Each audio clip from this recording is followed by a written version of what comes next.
Quand on réfléchit, finalement, il nous a expliqué on va engager 10 000 profs de plus, en gros, pour le dédoublement des classes. Enfin, vu qu'on a déjà l'éducation nationale la plus pléthorique d'Europe, on se serait dit non, mais lui, il engage davantage, c'est ce qu'aurait fait Benoît Hamon, hein, pardon. Il dit de la même façon des maisons de fonctionnaires de proximité dans les terroirs France Service. Dans chaque canton. Dans chaque canton, c'est ce qu'aurait fait un président très à gauche.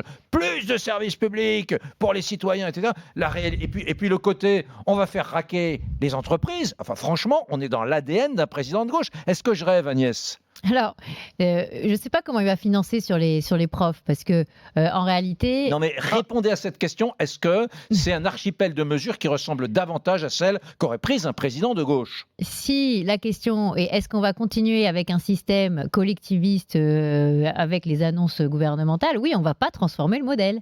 On ne va pas le transformer. Alors que tous les pays qui étaient des États-providence ont fait le job, ont réformé leur système, ont agenciarisé. Par exemple, au lieu d'avoir des administrations en dur, ils ont externalisé. Est-ce qu'il nous a parlé à un moment d'externalisation ? Non. Est-ce qu'il nous a dit que, par exemple, tous les personnels qui font le nettoyage, qui sont aujourd'hui statutaires à vie, devaient devenir des contractuels ? Non. Il n'est pas rentré dans tous ces... le statut des fonctionnaires, il n'y touche pas. Dans tous ces sujets-là. Ouais. Est-ce qu'il nous a dit qu'il allait supprimer l'ENA et les grands corps ? C'est très bien. Mais est-ce qu'il nous a dit qu'il fallait maintenant ouvrir à des personnes du secteur privé, des profils du privé pour aller gérer différemment l'administration ? Parce que c'est ça notre problème, c'est qu'on a un ADN public qui est tellement fort, qui est tellement statutaire, qui est tellement homogène qu'à un moment, toutes les idées de réforme sont toujours les mêmes et on tourne en boucle. Et c'est un peu ce qu'on a eu hier, c'est-à-dire, par exemple, la désindexation. Alors, on réindexe, mais alors ceux qui ont des pensions de moins de 2 000 euros, parce que ceux qui sont au-dessus, quand même, non, ça va pas. C'est pareil pour la baisse des impôts. La baisse des impôts, c'est valable pour ceux qui gagnent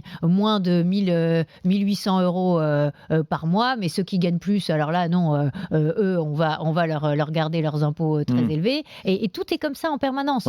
Donc, on change pas l'ADN, alors que c'est ça, dingue, hein, c'est ça qu'il faudrait changer.